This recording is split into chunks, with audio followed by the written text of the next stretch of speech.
首先環形起針，再鎖一針。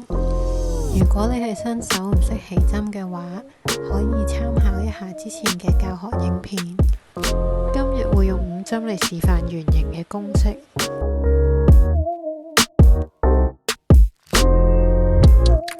喺環形入面勾5針短針。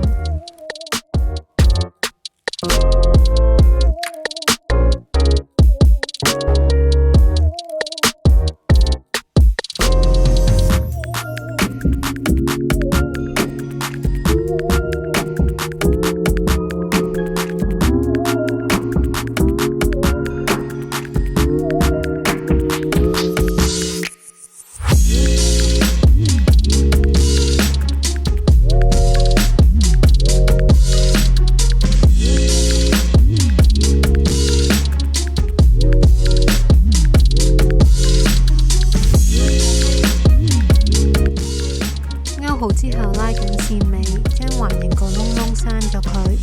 之後喺第一圈嘅每針裏面勾2針短針。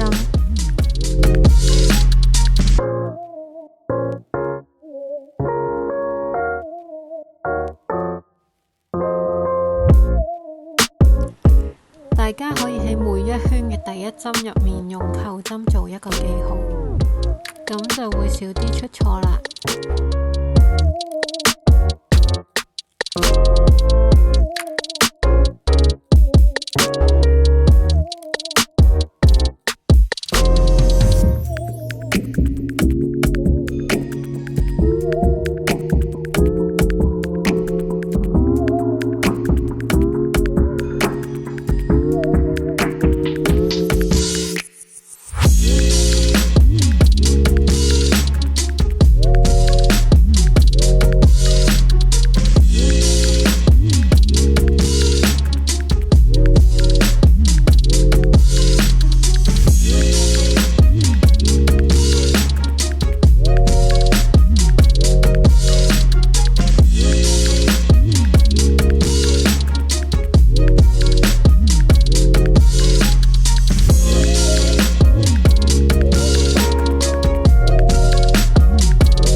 喺勾第3圈之前，將啱啱嘅扣針拆咗落嚟。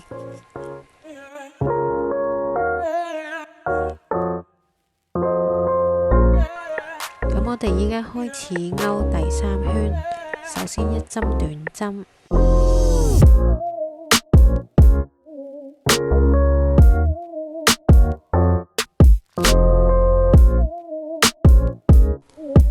要記住用扣針做一個記號。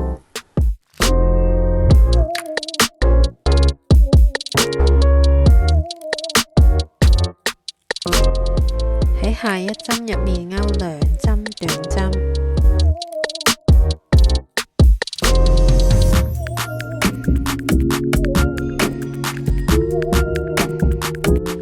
然後再重複啱啱嘅步驟多4次。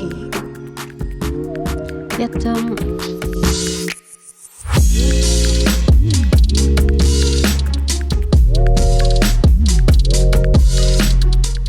2針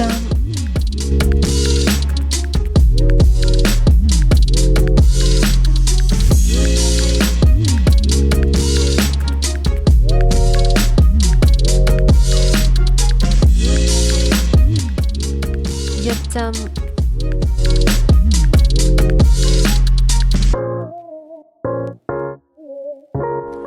2針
第4圈，首先勾一針短針，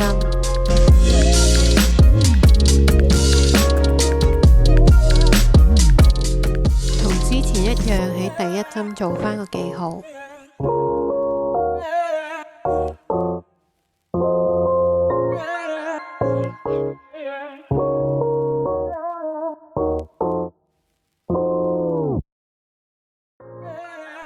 下一針都係一針短針，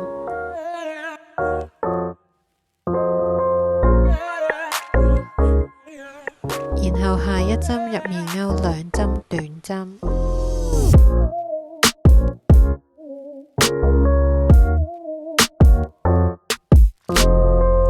之後再重複頭先嘅動作多4次就可以啦。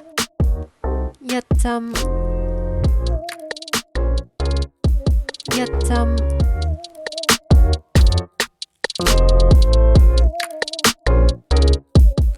兩針，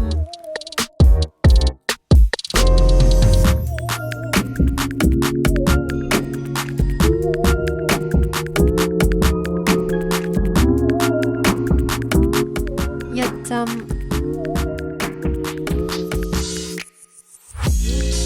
一針，兩針，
開始第5圈，一針短針，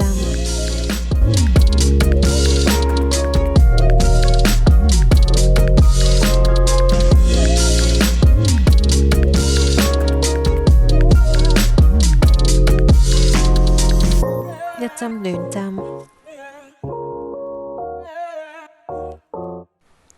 一針短針，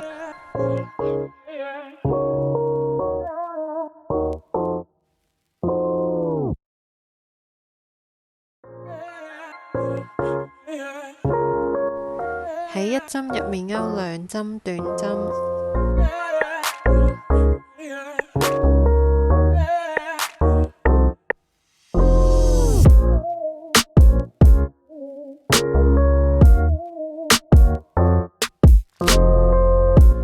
一針，一針，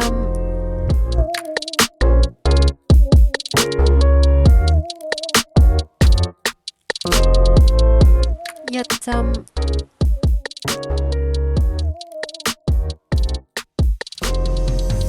兩針，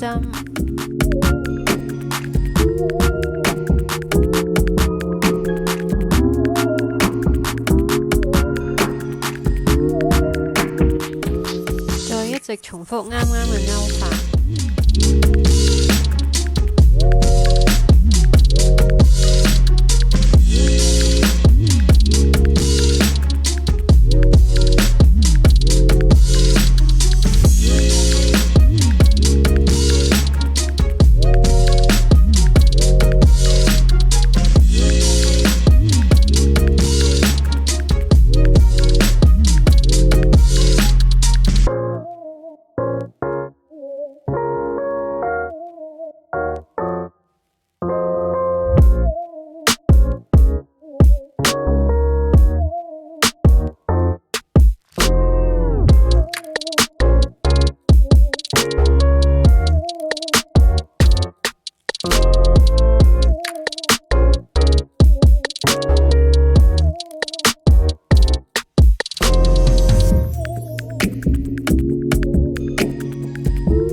次淨係示範到第5圈，如果唔係條片就會太長啦。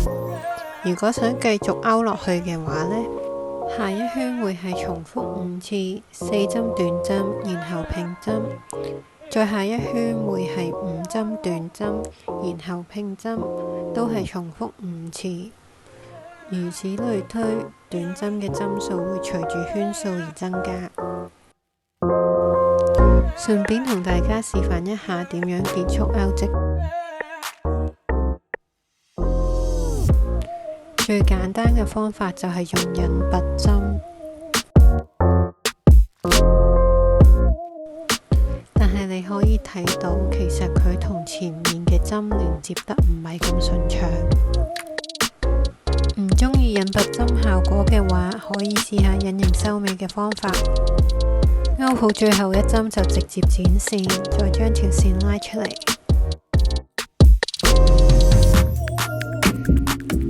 跳過下一針，然後將線尾起再下一針拉出嚟。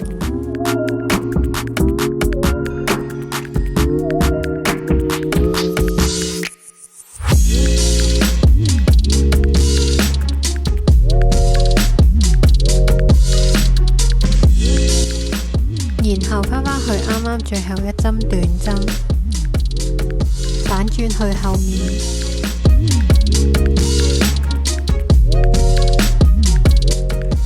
你會見到佢嘅後面有2條線，將線尾拉出嗰2條線就可以啦。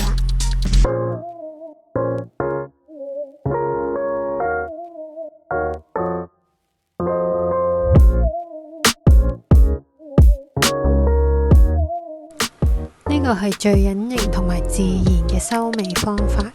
之後同平時一樣，將線尾隱藏喺作品嘅針法裏面就可以啦。